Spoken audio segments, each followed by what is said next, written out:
देखिए, जो 3 में ना 13 में कर्नाटक में तो समाजवादी पार्टी है ही नहीं है, और वहां तो भारतीय जनता पार्टी का बहुत सुंदर कमल खिलने जा रहा है, क्योंकि हनुमान जी की पूंछ में आग लगाने का परिणाम पहले भी जनता ने देखा है। इस बार भी जैसे ही हनुमान जी के पूंछ में आग लगाया गया, मुझे लगता है कि कर्नाटक की जनता ने कांग्रेस की लंका को जला के खाक कर दिया है और भारतीय जनता पार्टी का बहुत सुंदर कमल खिला दिया। बहुत सुंदर कमल खिलने वाला है। कर्नाटक से पूर्व मुख्यमंत्री रहे, वो हमारे विधायक भी रहे कर्नाटक से। अब इनको बता रहे कि पूंछ में आग लगाई किसने? इन्हीं ने लगाई। अगर बजरंग दल और बजरंग बली की तुलना करें तो किताब सिंह जिसने नाम रख लिया वो तो सरस्वती पुत्र हो गया, जिसका नाम धनीराम हो गया वो तो लक्ष्मी पुत्र हो गया। अगर नाम रखना, एक सज्जन है हमारे जानकार है, उनका नाम है ब्रह्मचारी जी। 6 बच्चे हैं उनके पास, और एक का नाम है भिखारी दीन। वो एक बैंक के चेयरमैन है, प्राइवेट बैंक के चेयरमैन है। तो ये नाम से तो कुछ नहीं होता। नहीं को अस जन्मा जग माही, हाँ। और प्रभुता पाए जाए मद नाही। ये जब समाजवादी पार्टी वाले हमको रामचरितमानस समझाते हैं ना, तो बड़ा मन लगता है इनसे कि ये बिल्कुल सही समझा रहे। जी, चेहरा उतरा हुआ है आप कह रहे हैं इनका। जी देखिए, सबसे बड़ी बात है, भाजपा ने अभी आप देखिए कि इनके पास कोई मुद्दा ही नहीं था, तो बजरंगबली की तुलना इन्होंने कर दिया। तो क्योंकि नाथू राम गोडसे की तुलना, इनके लिए राम पूजनीय नहीं है, नाथू राम गोडसे उनके भी नहीं। जो राष्ट्रपिता का हत्यारा है, राष्ट्रपिता का जो हत्यारा वो हत्यारा है। जी मैं कह रहा हूँ इनके लिए आदर्श कौन है? नाथूराम। नहीं, ये गलत है। डिबेट को डिटेल ना। संसाधनों पे एक का अधिकार बताने वाले हर समय जो है, अरे भाई सुन लीजिए, देश के संसाधनों पे मैं सुनूंगा ही नहीं। ये देश मैं नाथूराम गोडसे पे बहस नहीं करूंगा। अरे बहस नहीं होगी। मैं कह रहा हूँ, अरे सुन लीजिए भैया, देश के संसाधनों पे एक का अधिकार बताने वाले, हिंदुओं को आतंकवादी कहने वाले, सिखों की हत्या करने वाले, और देश का बंटवारा करा के कई लाख हिंदू मुसलमानों की हत्या कराने वालों को ये समझना पड़ेगा कि ये देश भारत है, ये विदेशी देश नहीं है जहां पे आपने भी, माफ करिएगा सिंह साहब, आपने भी एक बार मुझसे नहीं कहा कि नहीं राष्ट्रपिता पे बात होगी, ये नाथूराम गोडसे पे कैसे बात हो जाएगी? आपने भी नहीं कहा। हर समय कहा गया है, हर समय का हम तो राष्ट्रपिता को मानते हैं। बस ठीक है। नो, क्लाम मत करिए, ताली ना बजाइए, बिल्कुल ताली मत बजाइए। मेरी डिबेट में नहीं होगा, मेरी डिबेट में नहीं हो सकता। अन्यत्र कहीं भी करिए, जो राष्ट्रपिता का हत्यारा वो हत्यारा। बस खत्म हो गई बात। तो बजरंग दल फिर बजरंगबली है क्या? आप इनसे सवाल करिए ना। बजरंगबली की पूंछ में किसने आग लगाई? बताइए, देश को जवाब दीजिए। बजरंगबली की पूंछ में किसने आग लगाई है? देखिए, दर्ज करना। मैं कह रहा हूँ, अरे सुन लीजिए भैया, अगर भगवान राम से तकलीफ नहीं होती तो ये तो भगवान राम की धरती है। आप मान गए होते, 8 वकील खड़ा किए, और रामायण धारावाहिक कोरोना कालखंड में जब दिखाया जा रहा था, सारे भाई बहन अपने घरों में थे, तो भी आपको आपत्ति होगी। ऐसी कांग्रेस पार्टी कैसे भारत में लोग उसको? कर्नाटक का चुनाव डे 1 से ही एक पक्षी था, इसमें कहीं कोई कंफ्यूजन? एक पक्षी मतलब किसका है? कांग्रेस के पक्षी। मैं बता दे रहा हूँ। हाँ। और जिनके साथ बीजेपी वाले सपने देख रहे हैं ना कि जनता दल सेकुलर के साथ मिलकर सरकार बनाएंगे, उनका पहले ही गुब्बारा फूट चुका है। वो 20 से नीचे की संख्या में रहेंगे, तो वो इस बार किंग मेकर की भूमिका में रहना ही नहीं। बोले कि क्या त्रिशंकु रहेगी विधानसभा, तो बीजेपी जेडीएस के साथ या कांग्रेस जेडीएस के साथ, तो वो कह रहे हैं वो तो मामला है ही नहीं। जी प्रतीक जी, मैं ये कहना चाहती हूँ कि कर्नाटक का जो त्रिकोणीय मुकाबला रहा है, हाँ। उसमें अभी हम एग्जिट पोल्स पे ही बात कर रहे हैं, अभी कोई हाँ। नतीजे आए नहीं है, इतनी जल्दी खुशी मनाने की कोई जरूरत नहीं है। बिल्कुल, और हम देखेंगे कि क्या होगा। और जेडीएस की जैसे बात हो रही है, तो मुझे लग रहा है इस त्रिकोणीय मुकाबले में जेडीएस एक अहम भूमिका निभाने वाली है और किंग मेकर रहेंगे। जी बिल्कुल, किंग मेकर हो सकते हैं।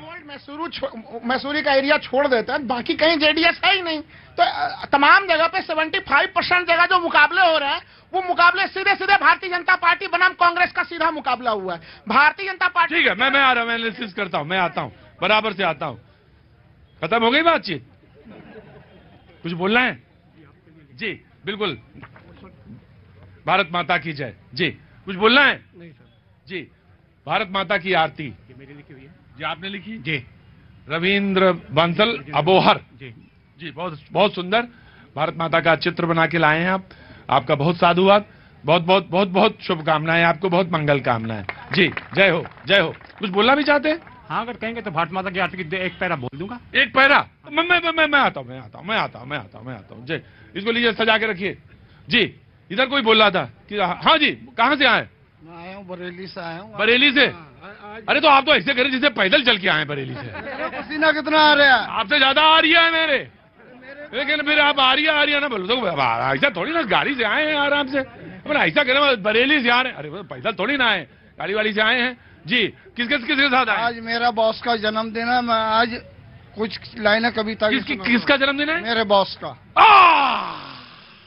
ऐसा करो कि आज इनके बॉस का जन्मदिन है, सारे लोग ताली बजा दो, और हो सके तो ये ऐसे शख्स हैं कि बॉस को ही अपदस्थ करके खुदे बॉस बन जाएंगे। आजकल यही चल रहा है, चल ही यही रहा है कि सारे लोग बॉस को खुश करने में लगे हुए हैं, ऐसा मक्खन मार रहे हैं बॉस को। भाई आप भी करते हो क्या? खड़ा करो, जरूरी है, बॉस को ही मक्खन मारो बस। नौकरी छोड़े हुए मुझे 5 साल हो गए। अच्छा तो कहो गुरुजी, बॉस में और गुरुजी में फर्क है। गुरुजी रुको, आओ आप जाओ कॉफी लेके आओ। जी 4 लाइन सुनाऊंगा। आओ सुनाओ, गुरुजी के लिए। गुरुजी के लिए जी 4 लाइनें। जी सुनाओ। शनिवार की थी बात, सिक्किम से एक पेशेंट 2 अटेंडेंट आए मेरे पास, बोले सर से करना है। एक मिनट, गुरु क्या नाम आपका? सोनलाल। सोनलाल जी कवि सम्मेलन में जाते हैं क्या? नहीं आते हैं? ना। अच्छा चलो, अच्छा सुनाओ। दोबारा सुनाऊं फिर? शनिवार की थी बात, सिक्किम से एक पेशेंट 2 अटेंडेंट आए मेरे पास, बोले सर से करना है बात। मैंने कहा सर का तो है आज अवकाश, बेचारे बहुत हो गए उदास, थायराइड वार्ड में ले जाके करा दी बात। मैंने कहा मत होना उदास, पूरी यूनिट है आपके साथ, पूरी यूनिट है आपके साथ। जय हिंद।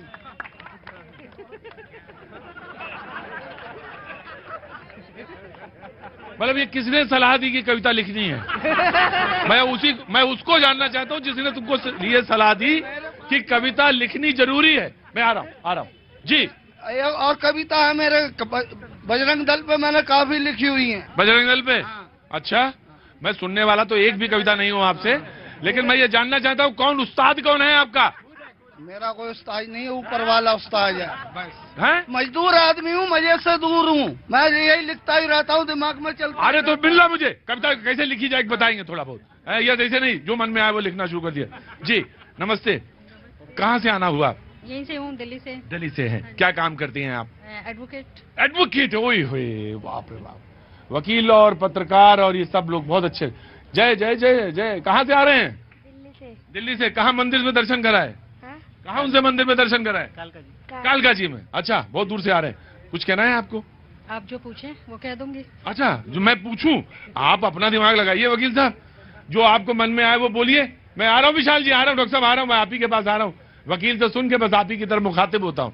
जी मैं कुछ नहीं पूछूंगा, देश आपके सामने है, अगर आपको नजर आता है तो बोलिए, और अगर आपको देश नजर नहीं आता, मैं तो जानता हूं कि 2 लोग ऐसे होते हैं जो सबसे जबरदस्त बोल सकते हैं, एक तो वकील और दूसरा डॉक्टर। वकील के पास देश दुनिया की सारी खबरें आती हैं, और क्योंकि वो ऐसा पेशे में है, और अगर कोई वकील कहे जो आप कहेंगे बोल देंगे तो इसके मतलब वो अभी पक्का नहीं है, रिजल्ट पहले पक्का हो फिर आऊंगा मैं। जी कहां से आना हुआ आपका? रोहिणी से। रोहिणी से, बहुत बहुत स्वागत है आपका। मेरे को बहुत अच्छा लगा आपका प्रोग्राम। मैं वैसे मंदिरों में दर्शन करने आती हूँ, तो इसीलिए वैसे तो मैं मंदिरों में दर्शन करने आती हूँ, लेकिन भैया जी का भी मंदिर में दर्शन करने आ गए। क्या बात है। बहुत बंदरों को मैंने अभी लाल टमाटर तो बंदरों को खिलाया था, यहाँ भी खिला दीजिए। पता नहीं है ना, मैं यही सब कविता होती है, समझ रहे हो ना? लिखी है ना? हाँ लिखी। मेरे ऊपर भी कविता। गार्ड साहब पानी पिलाओ, उधर पसीना ज्यादा। जी खिला दूंगी। अरे बंदरों खिलाइए, मुझे क्या खिलाएंगे? मैं खिला दूंगी। आप अच्छा सुनाइए, कुछ कहना चाहती हैं कि नहीं? मेरे को पता लगा, मेरे को आपका प्रोग्राम बहुत अच्छा लगा। बहुत अच्छा, थैंक यू सो मच। जी समझ रहे हैं ना?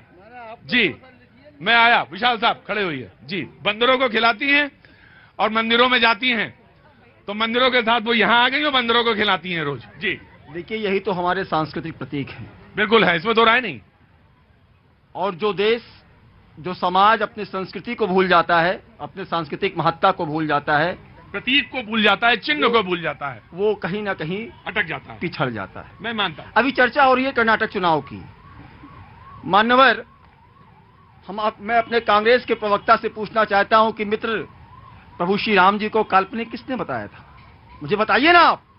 आप घोषणा पत्र में क्या कहते हैं? अभी आप बात कर रहे हैं, आप किसकी तुलना किससे कर रहे हैं? आप बजरंग दल की तुलना अपने भाई से कर रहे हैं। सुनिएगा, अरे जब केदारनाथ यात्रा की में जाने वालों को सुरक्षा कोई नहीं दे पाया तो बजरंग दल के लोग आगे आकर खड़े हुए। अभी 1 लाख यूनिट ब्लड देकर वर्ल्ड रिकॉर्ड बनाया, 90 लाख गोवंशियों की सुरक्षा की। इस पूरे कोरोना काल में लोगों को क्या क्या सुविधाएं प्रदान किया। आप क्या बात करते हैं? ये तुष्टीकरण की इस हद तक जाएगी आप? ये तुष्टीकरण और 4%। अरे मुझे ये बताइए कि क्या केवल एक समुदाय, एक वर्ग पूरा का पूरा आरक्षण का पात्र हो जाता है? तुष्टीकरण की पराकाष्ठा तो देखिए। 4% पूरा। संविधान क्या कहता है? संविधान क्या कहता है? संविधान कहता है धर्म के आधार पर संविधान आरक्षण की बात नहीं करता। पढ़िए अनुच्छेद 16, पढ़िए, धर्म नहीं आएगा।